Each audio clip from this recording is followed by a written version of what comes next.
एक बहुत बड़ा सपना और विजन हम सबको दिखाया। आत्मनिर्भर भारत योजना में आत्मनिर्भर बिहार बहुत बड़ी पात्र, बहुत बड़ी भूमिका निभाई। आने वाले दिन में बिहार का युवा जो पूरे विश्व में उनकी प्रतिभा, क्षमता, मेहनती और दृढ़ता के लिए जाना जाता है, ये बिहार के युवाओं के नेतृत्व में बिहार का उज्जवल भविष्य तय होगा। और जब बिहार आगे बढ़ेगा तब भारत आगे बढ़ेगा। मैं और एक बार आप सबको हृदय से नमस्कार और प्रणाम देता हूं। और इतना प्यार, मैं कर्नाटक से आता हूं, मेरा मातृभाषा कन्नड़ा है। पिछले 2 दिन से मेरे जो साथी हैं हिंदी में बात करने के लिए इतना बड़ा एनकरेजमेंट दिया है। मैं जब थोड़ी बहुत गलती भी करता हूं उनको भी सहन के आप ज्यादा से ज्यादा हिंदी में बात करो, 2-3 महीने में ठीक हो जाएगा। ऐसे इतना प्यार भी दिया है। मैं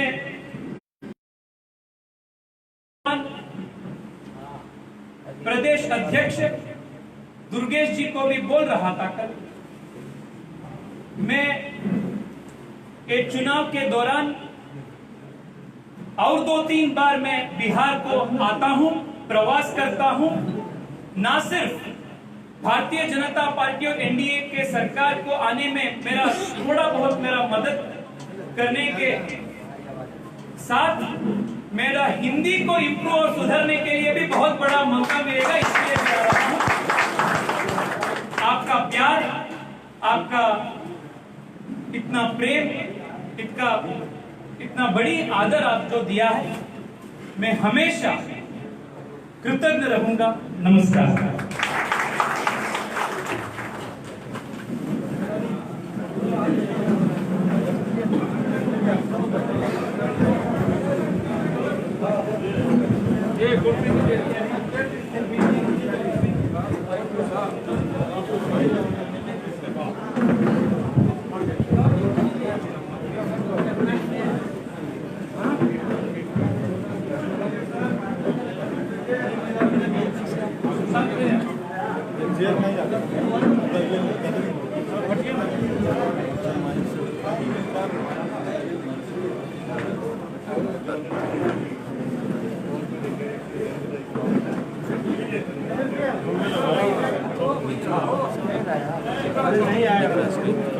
हाँ ठीक है, बेस।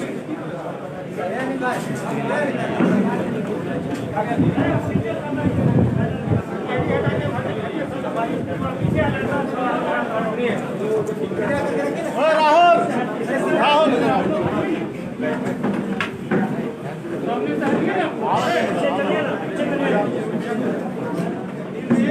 सामने से हटिए ना, बात करेंगे।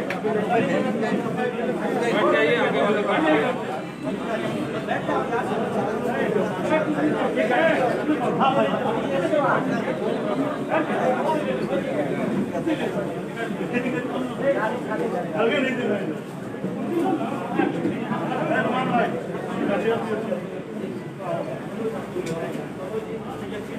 भैया थोड़ा साइड हो जाइए, शुरू कर सकते हैं।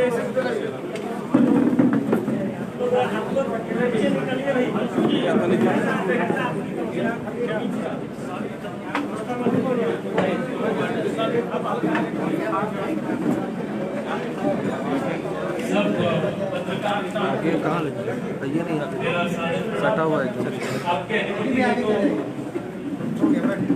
मेरा बात रख सकता हूँ। ठीक है, पीछे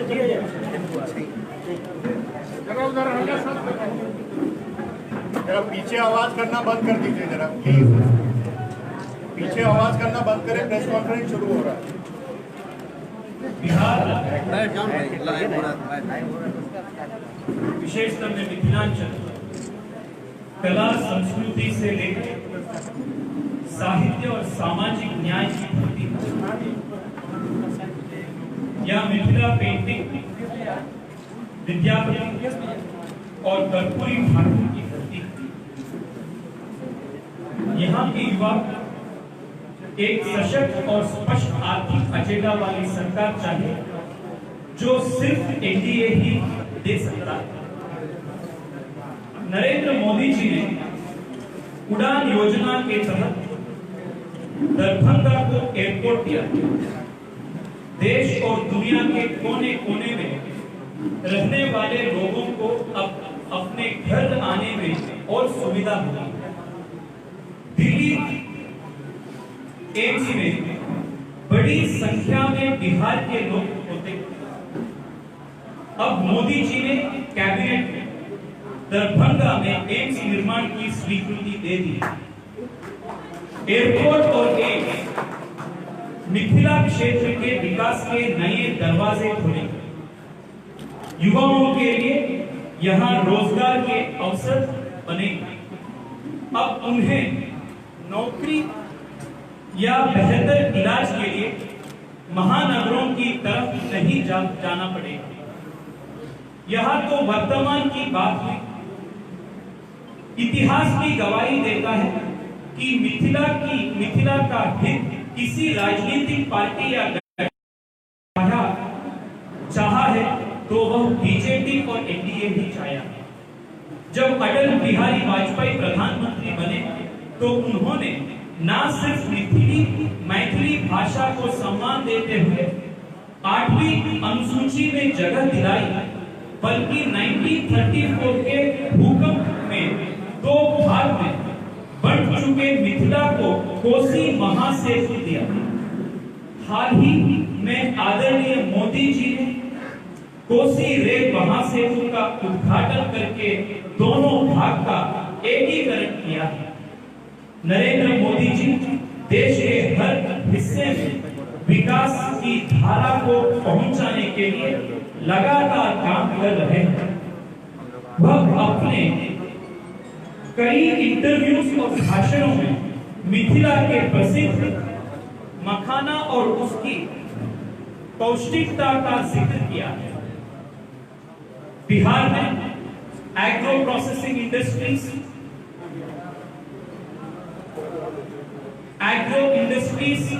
इसके काम तेजी से आगे बढ़े, इसके लिए सरकार नए फ्रेमवर्क बना रही है।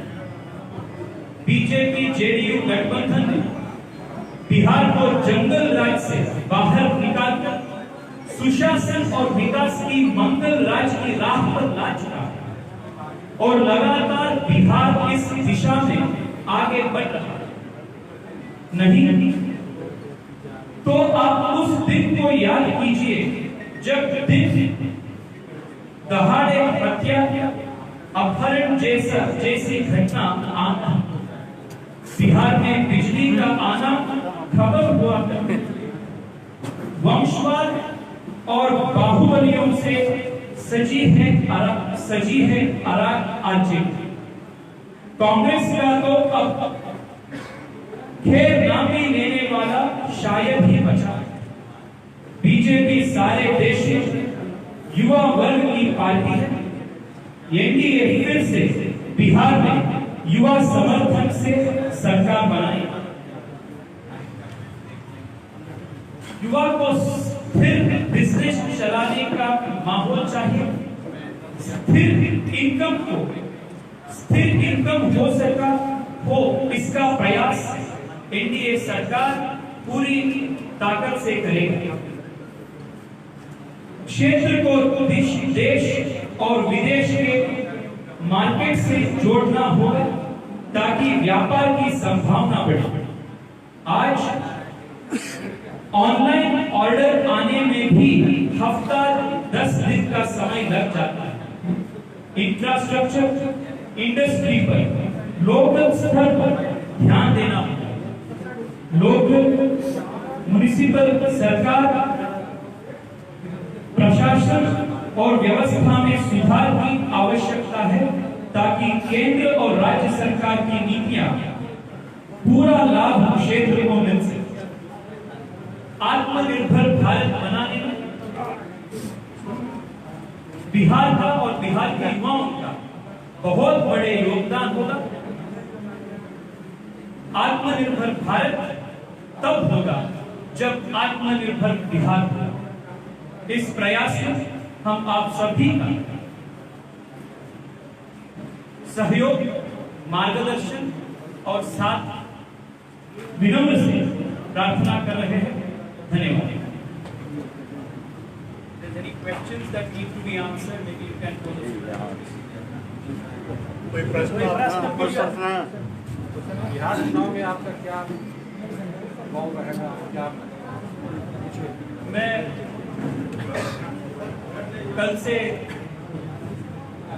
इधर चुनाव के इस कैंपेन में जुड़ा हूँ। बहुत अच्छी माहौल पूरे प्रदेश में है, विशेषकर युवाओं में। नरेंद्र मोदी हमारे प्रधानमंत्री जी जो आत्मनिर्भर बिहार का एक विजन दे चुका है, वो 21वीं सदी का जो युवा है, एस्पिरेशनल यूथ है, हम सबको वो बहुत इंस्पायर कर चुका है, प्रेरित कर चुका है। 21वीं सदी युवा नए इंडस्ट्रीज का डिमांड कर रहा है, इंफ्रास्ट्रक्चर का डिमांड कर रहा है, हो, एग्रो इंडस्ट्रीज हो, वोकल फॉर लोकल हो। ऐसे महत्वाकांक्षा भरित युवा, लांटेन युग में फंसे हुए युवा नहीं। इसलिए ये जो प्रगति का फास्ट पेस डेवलपमेंट चल रहा है बिहार में, इसको हम रोक नहीं सकते, इसको आगे बढ़ाना है। ये जिम्मेदारी और ये मौका, अवसर दोनों बिहार के युवाओं का कंधे पर है। अभी आपने आत्मनिर्भर भारत और आत्मनिर्भर बिहार की चर्चा की। पिछले 15 साल से आपकी सरकार है। बिहार में रोजगार के लिए तो कोई साधन की व्यवस्था नहीं हुई, न कोई प्रशिक्षण। आज प्रशिक्षण दे रहे हैं, लेकिन वो प्रशिक्षण पाकर युवा कहाँ जाएगा? दूसरे राज्यों में रोजगार पाने के लिए जाएगा। आपने यहाँ कोई इंडस्ट्री नहीं लगाई, आपने कोई कल कारखाना नहीं लगाया, तो फिर कैसे यहाँ का युवा को रोजगार मिलेगा? आपका प्रश्न में फंडामेंटली दो तीन चीज गलत है। भाई साहब, आप देखिए 1961 के बाद लगभग 2005 तक 30 साल के लिए बिहार में एक दृढ़ और स्पष्ट आर्थिक नीति वाली सरकार नहीं थी। मैं कर्नाटक से आता हूं। कर्नाटका में 1990s और 2000 के आसपास हम नए आईटी कानून, आईटी पॉलिसी के बारे में हम सोचते थे और उनको वो जारी करते। महाराष्ट्र में, गुजरात में नए इंडस्ट्री पॉलिसी हो, एजुकेशन पॉलिसी हो, ये प्राथमिकता होता था सरकार का। वो समय बिहार में क्या होता था? बिहार में जंगल राज अराजकता पूरा भरी थी। वो पिछले 30 साल का दुष्परिणाम आज भी बिहार में माहौल महसूस हो रहा है। It's the disastrous effect of the last 30 years which we are witnessing even today. पिछले 15 साल से जो बेसिक इंफ्रास्ट्रक्चर का क्रिएशन जो करना है, बिजली हो, सड़क हो, पानी हो, प्राथमिकता शाला हो, कम्युनिटी सेंटर्स हो, नदी के ऊपर पुल हो, ये सब बेसिक इंफ्रास्ट्रक्चर क्रिएशन रिकॉर्ड गति से हो चुका है नीतीश कुमार जी और सुशील मोदी जी के नेतृत्व। आप तुलना करिए 15 साल के आरजेडी के सरकार जब थे, सिर्फ 70,000 रोजगार सृजन किए थे। एनडीए सरकार ने सिर्फ सरकारी उद्योगों में 6.5 लाख के ऊपरी रोजगार को सृजन किया। फर्क साफ है। मुद्रा योजना नरेंद्र मोदी जी का एक बहुत फ्लैगशिप योजना है, बहुत महत्वपूर्ण योजना है।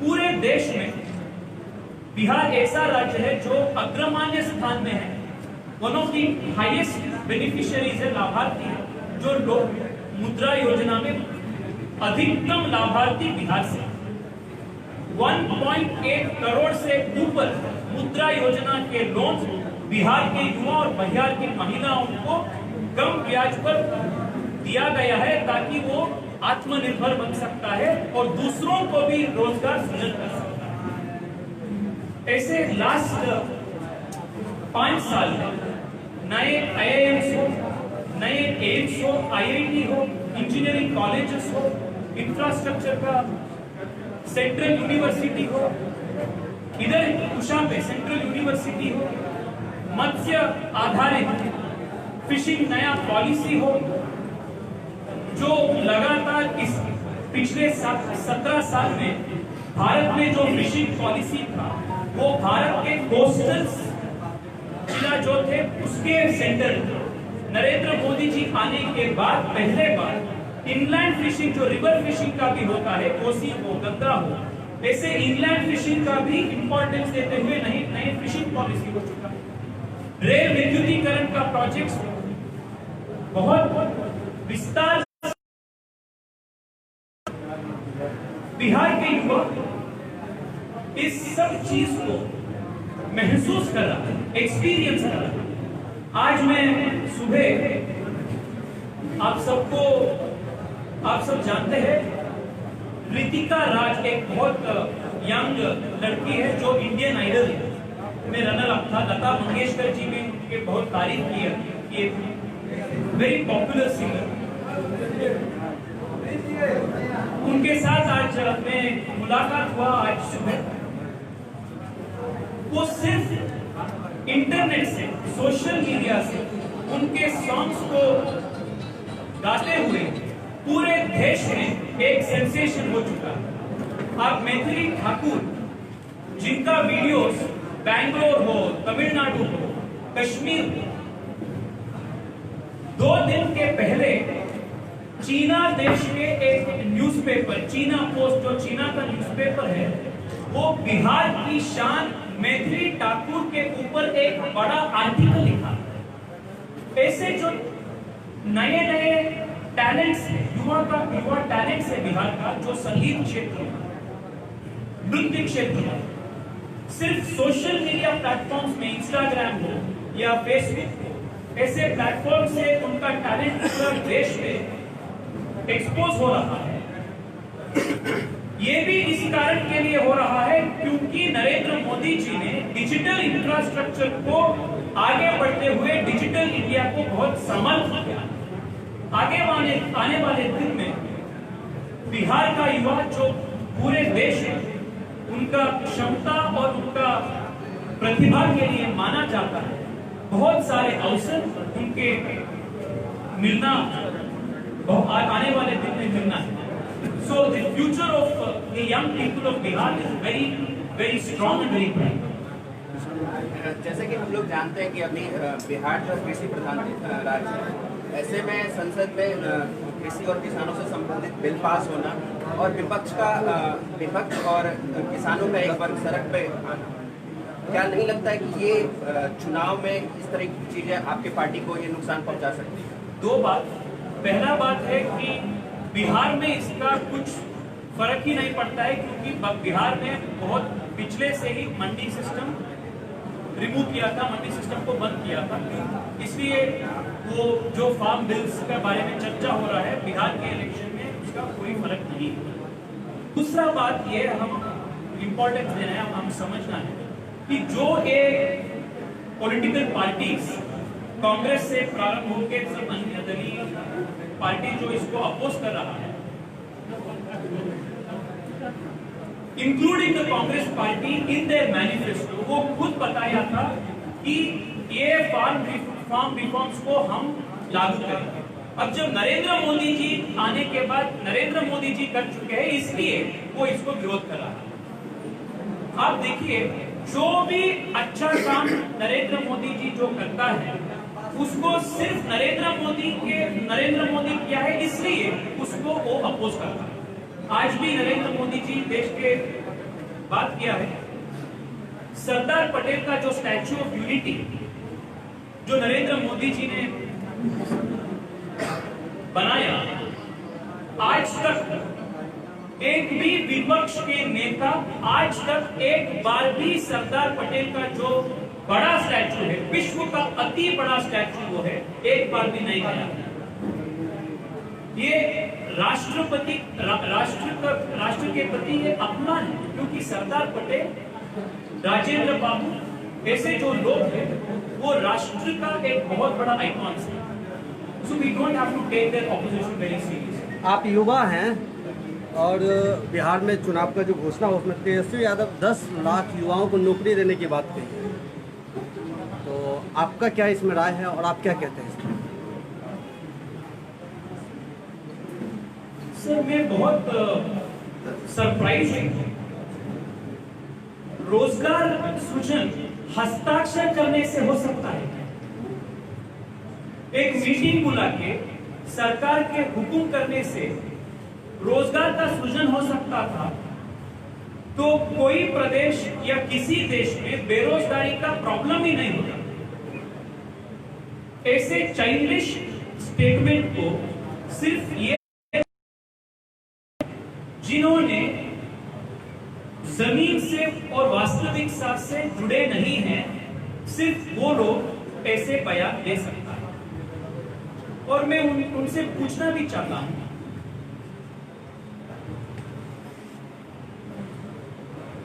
जब उनको सरकार में काम करने का मौका मिला, तब कितना रोजगार वो सृजन किया?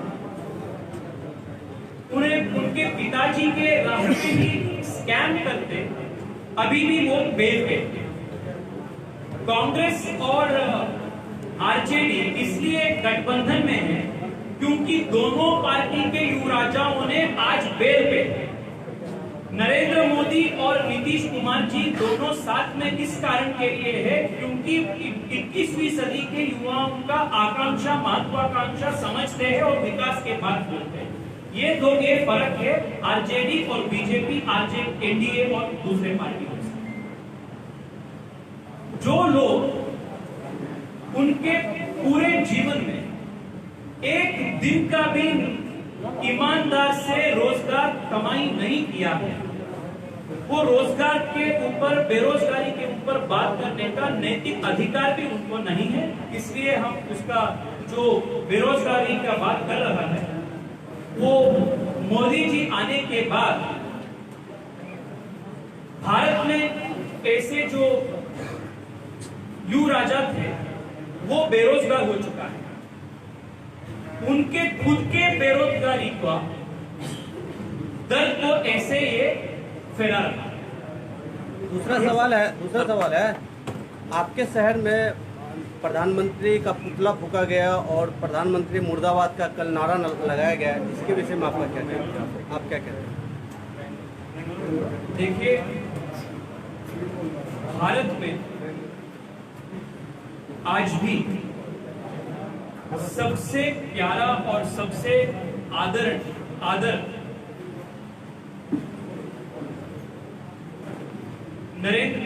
जिस पॉलिटिकल लीडर को मिलते हैं वो Narendra Modi ji. The most respected and the most loved political leader in India today and around the world is Narendra Modi. जो लोग frustrated हैं, they are the ones who are desperately trying to remain politically relevant by doing these things, giving an answer to them, legitimize their actions. इसलिए मैं वो I don't even want to respond to them in a very respectful manner. एक ban आपका आया था Taylor Bengaluru Taylor hub होते जा रहा है, ये आपका एक बयान आया था, उस बयान पे अभी भी आप ताबीज है क्या? एक सवाल जी, सूर्या जी, एक सवाल। आप देश के बहुत बड़ी राष्ट्रीय पार्टी, भी है भाजपा, लेकिन आपकी क्या मजबूरी है कि आप बिहार में गठबंधन के तहत छोटे भाई की भूमिका में अब चल गए? आपकी क्या मजबूरी है बिहार में कि आप छोटे भाई की भूमिका में हर समय रहते हैं? पिछले कई चुनावों में हम लोग देखते हैं, क्या बिहार में अपने को सशक्त नहीं मानना है? बिहार में और भारत के सारी प्रदेश में भारतीय जनता पार्टी बहुत मजबूत है।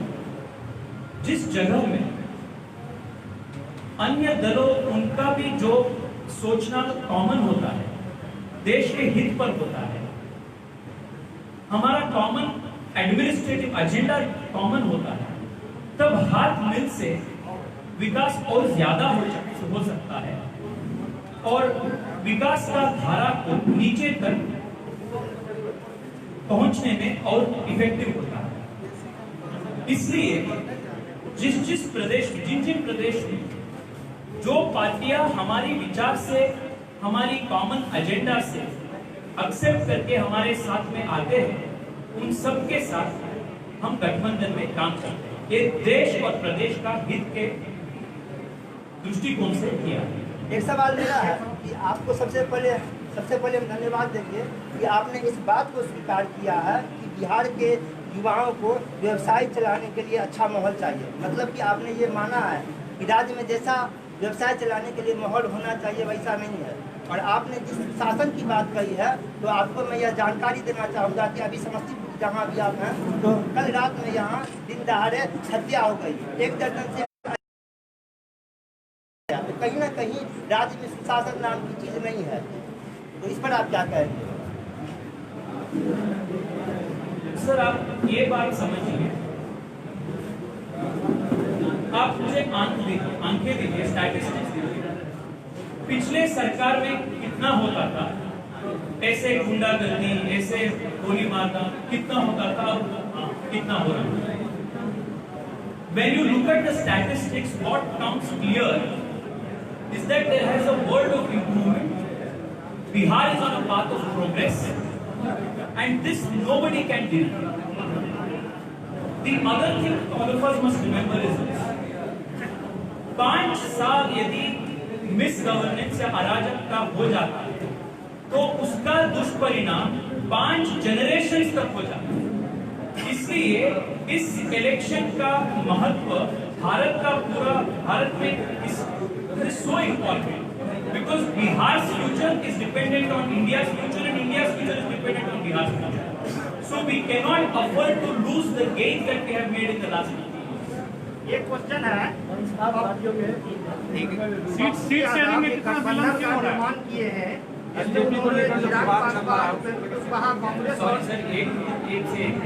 एक ही पूछ रहा है, सीट शेयरिंग को लेकर इतना विलंब क्यों हो रहा है? खासकर ये सीट शेयरिंग ऐसा जो महत्वपूर्ण मुद्दे हैं, उसमें उसके ऊपर मेरे पार्टी के जो सीनियर लोग हैं वो इसके ऊपर स्पष्ट उत्तर दे सकता है। तो मैं बहुत छोटी सी पप्पू यादव एक गठबंधन का निर्माण कर किए हैं जिसमें उन्होंने चिराग पासवान, उपेंद्र कुशवाहा, कांग्रेस और यशवंत सिन्हा को न्योता दिया है। इससे एनडीए की सेहत पर कितना फर्क पड़ेगा?